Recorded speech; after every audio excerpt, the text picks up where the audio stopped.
సింధు గారు చెప్పండి, ఇవాళ పాల్గొన్నారా మీరు?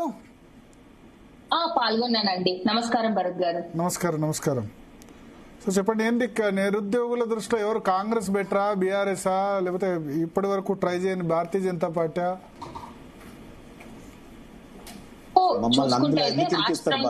మేము ఇంకా ప్రభుత్వానికి రాలేదు రాష్ట్రంలో, అందుకనే ఇప్పటి వరకు చూడండి బీజేపీ ఎవరు పెట్టారట. ఇప్పుడు నార్మల్ గా చూసుకుంటే కాంగ్రెస్ అధికారంలో ఉంది ఆల్రెడీ, బీఆర్ఎస్ గతంలో అధికారంలో ఉంది. కాబట్టి నా వరకు, నా పర్సనల్ ఒపీనియన్ నాకేమనిపిస్తుందంటే, కేసీఆర్ గారి గవర్నమెంట్ లో రాలేదు, అది వాస్తవమే. అన్ని నోటిఫికేషన్స్ రాలేదు. పోలీస్ రిక్రూట్మెంట్ బాగానే జరిగింది. అంటే గ్రూప్స్ రిలేటెడ్ నోటిఫికేషన్స్ బాగా డిలే అయినాయి. ఆ డిలే అయిన దాంట్లో మాకేంటంటే ఒక లాభం కూడా జరిగింది. ఏంటి అని అంటే, మాకు లోకల్ రిజర్వేషన్ 95% రిజర్వేషన్ వచ్చింది. అది మేము యాక్సెప్ట్ చేస్తాం. అది మా మంచి కోసమే కదా, మేము యాక్సెప్ట్ చేస్తాం. బట్ మాకు మేజర్ గా దెబ్బ పడ్డది ఏంటి అని అంటే, పేపర్ లీక్ వల్ల మేము చాలా నష్టపోయినాం. చాలా దెబ్బ పడింది మాకు పేపర్ లీక్ వల్ల. ఇప్పుడు కాంగ్రెస్ చూసుకుంటే మాత్రం, ఇప్పుడు చరణ్ కౌశిక్ గారు ఒక మాట ఏమన్నారు, మా హయాంలో పేపర్ లీక్లే జరగలేదు అన్నారు.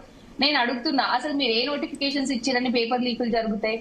అసలు నోటిఫికేషన్స్ వస్తాయి కదా, పేపర్ లీకులు జరుగుతాయా లేదా అని తెలిసేది. నోటిఫికేషన్సే రానప్పుడు అసలు ఆ స్టేట్మెంటే యాక్సెప్టబుల్ కాదు.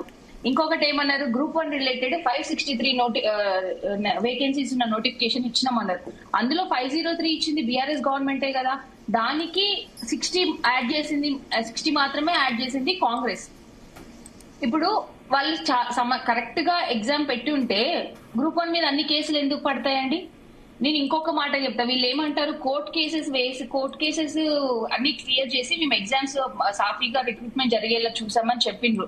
ఇందులో నేను ఒక క్వశ్చన్ అడుగుతున్నా చరణ్ కౌశిక్ గారిని.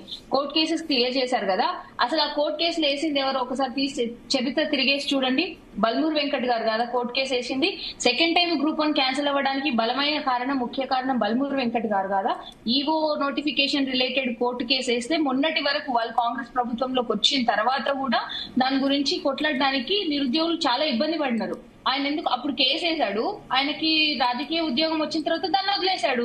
మరొకవేళ నిజంగా నిజాయితీగా కేసు వేసిన మనిషి అయితే కొట్లాడి క్లియర్ చేయించాలి కదా, అది చేయలేదు కదా. ఇంకోటి సభలు పెట్టుకుంటున్నారు అని అంటున్నారు కదా, మరి ఇదే కాంగ్రెస్ యూత్ డిక్లరేషన్ పేరుతో ఎందుకు సభ పెట్టిందండి? ఆ యూత్ డిక్లరేషన్ పేరు చెప్పే కదా మమ్మల్ని మోసం చేసింది. ఆ యూత్ డిక్లరేషన్ లోనే కదా మాకు ఇచ్చింది హామీలు. మరి ఆ రోజు ఎందుకు సభలు పెట్టుకున్నారు? అవన్నీ కూడా మాట్లాడాలి కదా. మరి ఈ రోజు మీరు వచ్చి మాట్లాడడం కాదు, వీటన్నిటికి కూడా సమాధానం చెప్పాలి కదా. ఇంకొకటి నేను ముఖ్యంగా అడుగుతున్నా, సరే ఇదంతా జరిగింది, ఇవాళ మేము యువ సంగ్రామ సభకి మేము మద్దతు ఇచ్చినాము, మేము అటెండ్ అయినాము, మా సపోర్ట్ ఎక్స్టెండ్ చేసినాం. ఇక్కడ నిజంగానే కాంగ్రెస్ ప్రభుత్వం ఉద్యోగాలు ఇచ్చి ఉండుంటే బల్మూర్ గారు ఈరోజు గాంధీ భవన్ లో ఏదో షో చేసినారు, మేము 2,000 ఉద్యోగాలు ఇచ్చినాం, 2,000 ఉద్యోగాలు ఇచ్చినామని. అంత నిజంగా ఇచ్చి ఉంటే మరి చిక్కడపల్లిలో ఎందుకు పెట్టలేదు? అది ఆ షో చిక్కడపల్లిలో సెంట్రల్ లైబ్రరీలో చేయొచ్చు కదా, లేదా దిల్సుఖ్ నగర్ లో చేయొచ్చు కదా, ఎందుకు గాంధీ భవన్ లో చేసుకున్నారు? రిక్రూట్మెంట్ టైమ్లీ కంప్లీషన్ కాలేదా? రిక్రూట్మెంట్ కాలేదండి. ఈ రోజు మీరు చూసుకుంటే, ఈ రోజు recent tweet PRO to CM Bolgam Srinivas అనే అతను ఒక ట్వీట్ చేశారు. అతను క్లియర్ గా ట్వీట్ లో ఏం మెన్షన్ చేశారంటే 67,763 అపాయింట్మెంట్ లెటర్స్ ఇచ్చినామని చెప్పినారు. మీకు ఇక్కడే క్లియర్ గా అర్థమైపోతుంది కదా. అపాయింట్మెంట్ లెటర్స్ ఇవ్వగానే ఉద్యోగాలు ఇచ్చినట్ట? మీరు చెప్పండి భరత్ గారు, ఉద్యోగం ఇవ్వాలి అంటే ఎంత ప్రాసెస్ ఉంటది? అందులో ఆయన క్లియర్ గా ఏమని మెన్షన్ చేశారు, ఇంకొకటి TSL PRB నుంచి అప్కమింగ్ నోటిఫికేషన్ 7,437 ఉన్నాయని అప్కమింగ్ అని చెప్పారు. TGPSC నుంచి వచ్చిన నోటిఫికేషన్స్ ఇప్పటి వరకు 456 అని చెప్పినారు. కాంగ్రెస్ మనుషులే చెప్తున్నారు కదా లెక్క. మళ్ళీ ఇంకా మేము ఉద్యోగాలు ఇచ్చినాము అని చెప్పుకోవడం ఏంది? కాంగ్రెస్ వాళ్ళు ఫాలో అవ్వట్లేదా? అంటే వాళ్ళకి సఖ్యత లేదా? సో మేము అనేది ఒకటే, మీరు ఇవ్వని వాటిని ఇచ్చినామని చెప్పడం ఎందుకు? లేదు అంటే ఇస్తా అని మమ్మల్ని ఇట్లా వెయిట్ చేయించడం ఎందుకు? నేను అంటున్నా, ఇప్పుడు బీఆర్ఎస్ హయాంలో తప్పు జరిగింది, వాళ్ళు ఒప్పుకున్నారు తప్పుని, పేపర్ లీక్ అనేది తప్పు, ఆ తప్పుని ఒప్పుకున్నారు. నేను రేవంత్ రెడ్డి గారిని డిమాండ్ చేస్తున్నా, మేము ఉద్యోగాలు ఇవ్వలేము అని చెప్పి ఒప్పుకోమనండి, చెప్పమనండి. కనీసం అసలు ఎందుకు ఇవ్వట్లేము అని కూడా అవసరం లేదు, ఇది ఏమని చెప్పమనండి ఒక మాట. ఇస్తామని చెప్పడం కరెక్ట్ కాదు కదా.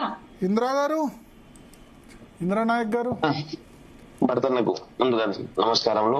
నమస్తే తమ్ముడు ఇంద్రనాయక్. ఏంటి సార్, ఇప్పుడు కొద్దిమంది కామెంట్ చేస్తున్నారు ఏంటంటే సడన్ గా ఎందుకు షిఫ్ట్ అయిపోయినారు బీఆర్ఎస్ వైపు? మొన్నటి వరకు బీఆర్ఎస్ పైన అసంతృప్తి ఉండే కదా. సో ఇవాళ చాలా మంది కనిపించారు, మీరు నిరుద్యోగ చేసి మీరు కనిపించారు, సింధు కనిపించారు, ఆస్మా, ప్రత్యూష అందరు కూడా కనిపించారు స్టేజ్ మీద. అవునన్నా. యా, సో ఏంటంటే మీ మూవ్ వెనక కారణం ఏంటి? అధికారంలో ఉన్నది కాంగ్రెస్ పార్టీ, దాని తర్వాత అత్యధిక సీట్లు వచ్చింది బీఆర్ఎస్ పార్టీకి. ప్రతిపక్ష హోదాలు ఉన్నది కూడా కాంగ్రెస్ బీఆర్ఎస్ పార్టీ కదా. వాళ్ళు మాటలు మాట్లాడుతున్నారా?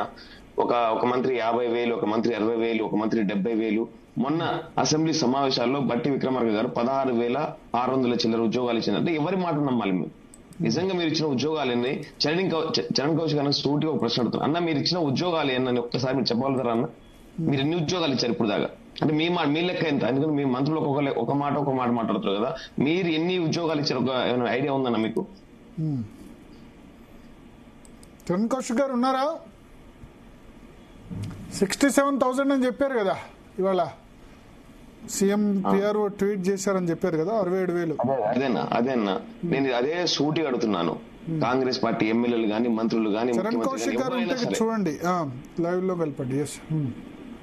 ఎవరైనా సరే ఈసారి లైవ్ కాల్స్ తీసుకోమని రిక్వెస్ట్ వస్తుంది. 1-2 కాల్స్ తీసుకుందాం, నెంబర్ ఫ్లాష్ చేయండి. అన్న అదే నేను అంటున్నా కదా, నేను కాంగ్రెస్ పార్టీ నేతలకు, ముఖ్యమంత్రికి, మంత్రులకు, ఎమ్మెల్యేలకు సూటిగా ప్రశ్నిస్తున్నా. మీరు ఇంద్రనాయక్ మీరు ప్రచారం చేసినట్టున్నారు కాంగ్రెస్ కు 2023లో. అవునన్నా, కాంగ్రెస్ బస్ యాత్ర తిరిగినట్టు గుర్తు నాకు. అవునన్నా, కాంగ్రెస్ పార్టీ రావాలని ఆదిలాబాద్ టు ఖమ్మం తిరిగా నేను. సింధు మీరు కూడా తిరిగారా? మీరు కూడా ప్రచారం చేశారా కాంగ్రెస్ కి? మేము కూడా చేసామండి. మేము చేయాలని ఆలోచన లేకపోయినా మా చుట్టూ ప్రదక్షిణలు చేసి మరి మమ్మల్ని అడుక్కుని మరి చేయించుకున్నారు కాంగ్రెస్ వాళ్ళు. ఎవరు? నేను బస్ యాత్ర కాంగ్రెస్ నాయకులే. అశోక్ నగర్ లో ఉన్నారు కదా కాంగ్రెస్ నాయకుడికి ఒక ఇన్స్టిట్యూట్ ఉంది కదా, అదే అడ్డా అన్నమాట. మధుయాష్కి గారు వచ్చినారు అక్కడి నుంచి అన్ని కార్యకలాపాలన్నీ నడిచింది అక్కడి నుంచే కదా. ఓకే, అదే అడుగుతున్నా. 60,000 ఇచ్చారు, 70,000 ఇచ్చారు, 90,000 ఉద్యోగాలు ఇచ్చామంటున్నారు కదా. వాళ్ళ నాయకులు ఎవరైనా సరే, దిల్షుక్ నగర్ అయినా, అశోక్ నగర్ అయినా ఒక వేదిక తీసుకొని శ్వేతాపత్రం తీసుకొని రమ్మని. ఎందుకంటే అధికారంలో ఉన్నది వాళ్ళే కదా. వాళ్ళు లెక్కలు రిలీజ్ చేయడానికి ఇబ్బంది ఏంది నాకు అర్థం కాదు. నిజంగా మీరు ఇన్ని వేల ఉద్యోగాలు ఇచ్చారనుకుంటే మీరు నిజంగా ఆ సభ ఏదో అక్కడ మీ గాంధీ భవన్ లో కాకుండా చిక్కడపల్లిలో, దిల్షుక్ నగర్ లో పెడితే బాగుండేది. ఇంతమంది నిరుద్యోగులు ఇలా దిల్షుక్ నగర్ లో, అశోక్ నగర్ లో రాస్తా రోకులు, ధర్నాలు చేస్తున్నారు. మాకు 19,000 కావాలి, 5,000 వద్దు.